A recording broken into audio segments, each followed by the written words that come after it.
తిరుపతిలో రాజకీయాలు రోజురోజుకు కొత్త పుంతలు తొక్కుతున్నాయి. కూటమి అభ్యర్థి ఆరణి శ్రీనివాసులు తనను ఆశీర్వదించాలని ఇంటింటి ప్రచారం నిర్వహిస్తున్నారు. మరోవైపు ప్రస్తుత సిట్టింగ్ ఎమ్మెల్యే భూమన కరుణాకర్ రెడ్డి, ఆయన తనయుడు అభినయ్ రెడ్డి ప్రచారంలో దూసుకెళ్తున్నారు. గత 3 రోజుల నుంచి ఇంటింట ప్రచారం చేస్తూ తనను గెలిపిస్తే నియోజకవర్గాన్ని అభివృద్ధి పదంలో తీసుకెళ్తామని ప్రజలకు హామీ ఇస్తున్నారు. ప్రస్తుతం నగరంలో జరుగుతున్న వాడావేడి రాజకీయ పరిస్థితులపై మా ప్రతినిధి జేజీరామ్ గ్రౌండ్ రిపోర్ట్.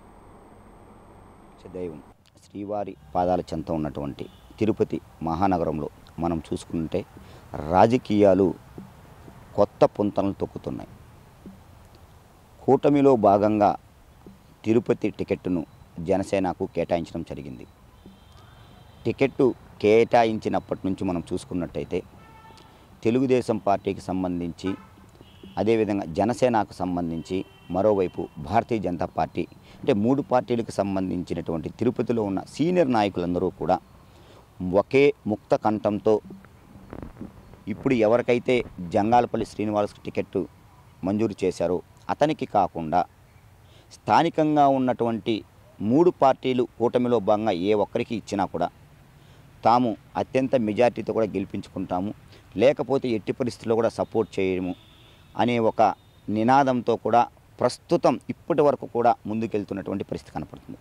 అయితే ఈ నేపథ్యంలో మనం చూసుకున్నట్టయితే ప్రస్తుతం ఎమ్మెల్యేగా ఉన్నటువంటి భూమన కరుణాకర్ రెడ్డి తనయుడు భూమన అభినయ్ రెడ్డి ఈ యొక్క కూటమిలో జరుగుతున్నటువంటి విభేదాలను ఆలోచనలోకి తీసుకుని తాను పూర్తిగా, అంటే మొదటి నుంచి కూడా ఏ విధంగా జనాల్లోకి, తిరుపతి జనాల్లోకి వెళ్తున్నారో అదే కోణంలో కూడా పూర్తి స్థాయిలో తన యొక్క సేవలను ప్రజలకు చేరువ చేయడానికి పూర్తి స్థాయిలో కూడా సన్నద్ధమవుతున్నట్లు తెలుస్తోంది.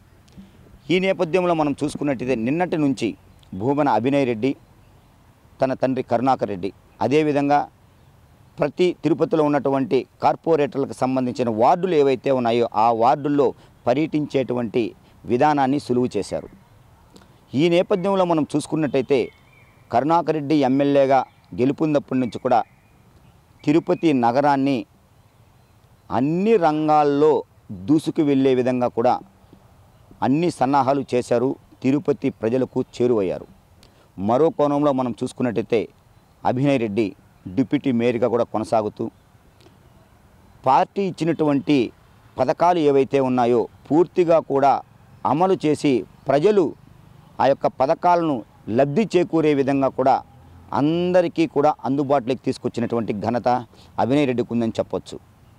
కూటమి చేస్తున్నటువంటి సన్నాహాలు ఏవైతే ఉన్నాయో వాటికి పూర్తిగా చెక్ పెట్టడానికి గత 2 రోజులుగా అభినయ్ రెడ్డి స్థానికంగా ఉన్నటువంటి ఈ యొక్క వార్డుల్లో కూడా పూర్తిగా గడప గడపకు ఇంటింటికి వెళ్ళి తాను గెలిపించండి, తాను గెలిచిన తర్వాత తిరుపతిని మరింత అభివృద్ధి చేసి చూపిస్తాననేటువంటి సంకేతాలు ప్రజల్లోకి తీసుకెళ్తున్నారు.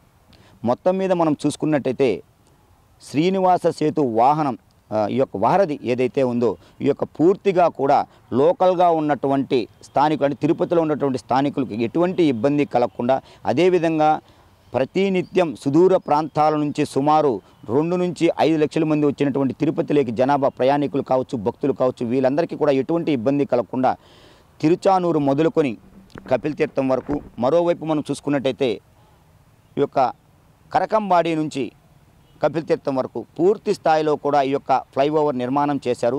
దీనివల్ల లోకల్గా ఉన్నటువంటి తిరుపతి ప్రజలకు ఎటువంటి ట్రాఫిక్ సమస్యలు పెద్ద ఎత్తున తలెత్తకుండా చాలా వరకు క్రమబద్ధీకరించాలని మనం చెప్పుకోవాల్సి ఉంటుంది.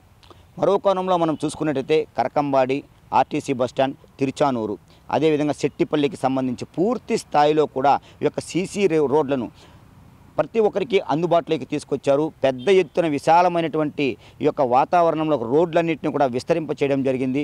పెద్ద పెద్ద వీధి దీపాలను అదేవిధంగా అందుబాటులోకి తీసుకొచ్చారు. తాగునీటిని పూర్తి స్థాయిలో కూడా ప్రస్తుతం నగర ప్రజలకు అందించేటువంటి ఏర్పాట్లు కూడా పూర్తిగా నిమగ్నమైనట్లు తెలుస్తుంది. అయితే ఈ రెండిటి నేపథ్యంలో మనం చూసుకున్నట్టయితే ఇది వరకు జంగాలపల్లికి జనసేన పార్టీ తరపున ఇచ్చినటువంటి ఈ టికెట్ మార్చి వేరే వాళ్ళకు ఇస్తారా, లేకపోతే జంగాలపల్లిని తిరిగి చిత్తూరుకే పంపించి జనసేన టికెట్ని ఇచ్చి తెలుగుదేశం పార్టీ అభ్యర్థి గతంలో ఎవరైతే సుగుణమ్మ ఎమ్మెల్యేగా ఉన్నారో తనకిచ్చేటువంటి వ్యవహారం కొనసాగుతుందా అనేటువంటిది మనం వేచి చూడాల్సి ఉంది.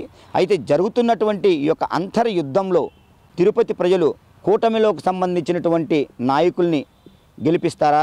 అదేవిధంగా వైఎస్ఆర్ కాంగ్రెస్ పార్టీకి సంబంధించినటువంటి అభ్యర్థి ఎవరైతే ఉన్నారో భూమన్ అభినయ్ రెడ్డిని అందలమెక్కిస్తారా? వేచి చూద్దాం.